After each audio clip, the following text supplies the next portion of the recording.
الحمد لله وبه نستعين على أمور الدنيا والدين وصلى الله وسلم وبارك على نبينا محمد.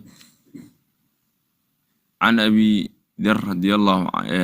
عن ثابت بن الضحاك رضي الله عنه الله كره النقد عن رسول الله صلى الله عليه وسلم رسولك وحكورنا قال إن رسولك يرهدي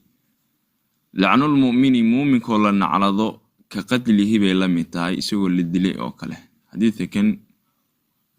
وحديث ير لكن معناه وين بحمبارسين النبي يقول لي صلى الله عليه وسلم عليه qofka muuminka aan calad ku sheegto waxa weeye la naclado waxay ka dhigan tahay adigoo dilay oo kale yaani dambiga ka imaanaya intuu macnaha awoodiisu leegtahay adoo dilay oo kale la mid tahay marka nacaladuna waxa weeye waa Ilaahay subhanahu wa ta'ala naxariistiisa ka fogowba qofkan leedahayo markaad nacaladaysi marka xadiiskan waxaan ka qaadanaynaa waciidka iyo goodiga ku soo arooray waxa weeye nacalada oo inaan la isnacladina maxaa yeelay qof adishay oo kale ayay la mid tahay qof waxa weeye ayaad waxaad ku leedahay Ilaahay naxariistiisa iyo raxmadiisa oo ka dheero waxa weeye ka fogeynaysa waa nooc macnaha habaar kamida marka nacaladu ma fiicna waxa weeye weeray aad u khatar dadkana aad bay ugu badan tahay nabigu marka wuxuu lacanul mu'min qofka muuminka oo la nacalado ka qadlihi bay la mid tahay tafaqun alayh ana bi dir radiyallahu anhu allah karal noqday qala nabiy sallallahu alayhi wasallam nabigu wuxuu yiraahday uu ka warinaya nabigu wuxuu la taxqiran hayaraysan min al-ma'ruf wanaaga xaqiisa shayna hayaraysan walaw an talqaad bakula kulanta waxa weeye akhaaka walaalka biwajhi dalqin waji furan ad walaalka kula kulante waxa weeye hayaraysan wanaaga rawal muslim nabigu xadiiska wuxuu ku sheegayaa wanaaga iyo waxa magaranaysa sharciga diinta islaamka ee wanaag u taqaano hayaraysan haba ahaado walaalkaas inaad waxa weeye kula kulantid waji furan oo yaani aad wajiga u furtid oo waxa weeye farxad u muujisid intaas baa ka ahaatay waxa wanaaga hayaraysan عن أبي الدرداء رضي الله عنه الله كرع النقد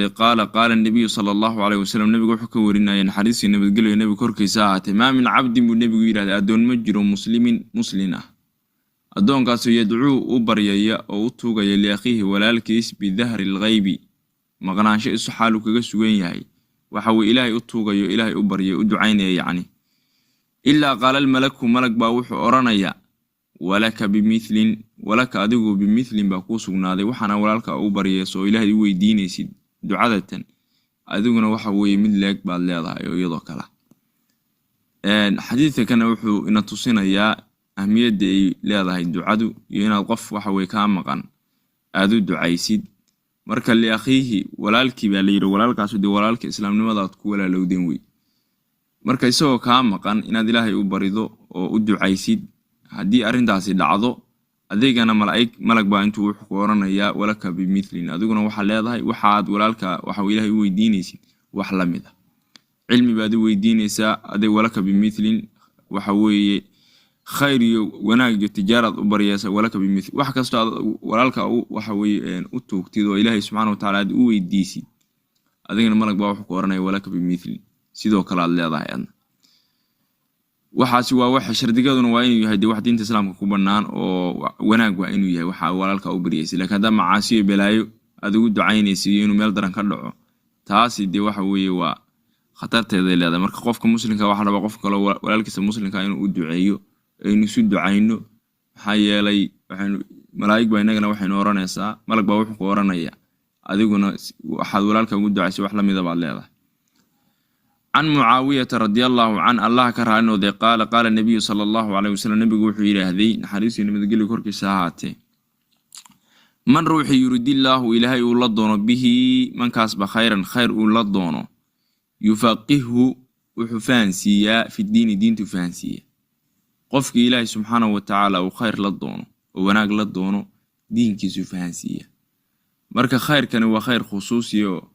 qof dad badan oo aan diintana di wax badan ka fahansaneyn ama aan culimo ahayn oo fiqiga iyo shariicada islaamka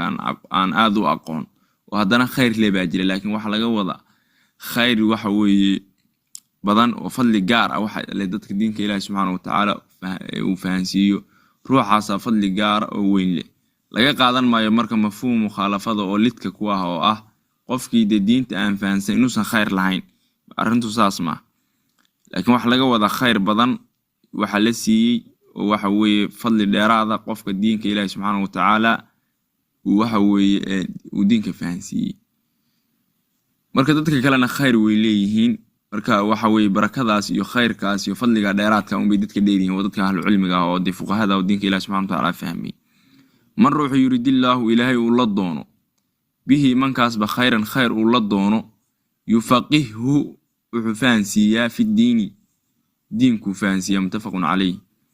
عن أبي سعيد الخدري رضي الله عنه الله كرهنه قال وحيدا قال النبي صلى الله عليه وسلم نبي وحيدا إذا سمعتم مركان مغشانين النداء يرمض مركان مغشانين وآذانك فقولوا وحد لهلانين مثل ما شيء وكل يقول أوليه المؤذن مؤذن كشيء أوليه وكل لها متفق عليه حديث كان وحنا كبرنا يا النبي صلوات ربي وسلامه عليه marka aadaanka maqashaanin waxa weeye wax tiraadana waxa weeye muadinku leeyahay oo kala dhahay muadinku wuxuu leeyahay Allahu akbar buu ku bilaabaya annabad ka daba dhehaysa marka wixii muadinku leeyahay oo kala dhahay uu nabigu yiraahdo sallallahu alayhi wasallam alayhi marka hayya ala salaad iyo hayya ala falah markuu marayo ayaad wax dooranaysa la hawla wala quwwata illa billah inta kale si waxa uu muadinku leeyahay ayaad ka daba dhehaysa إذا سمعتم مداد مقشانين بالنبي يراهدي إذا سمعتم مركاد مقشانين النداء يرمض فقولوا وحتره ذاني مثل ما شيء وكل يقول أوليه المؤذن مؤذن أوليه متفق عليه لبدا قرين كسر ربنا موي انت كلا وحوي مؤذن كوحليه ذكر عليه يعني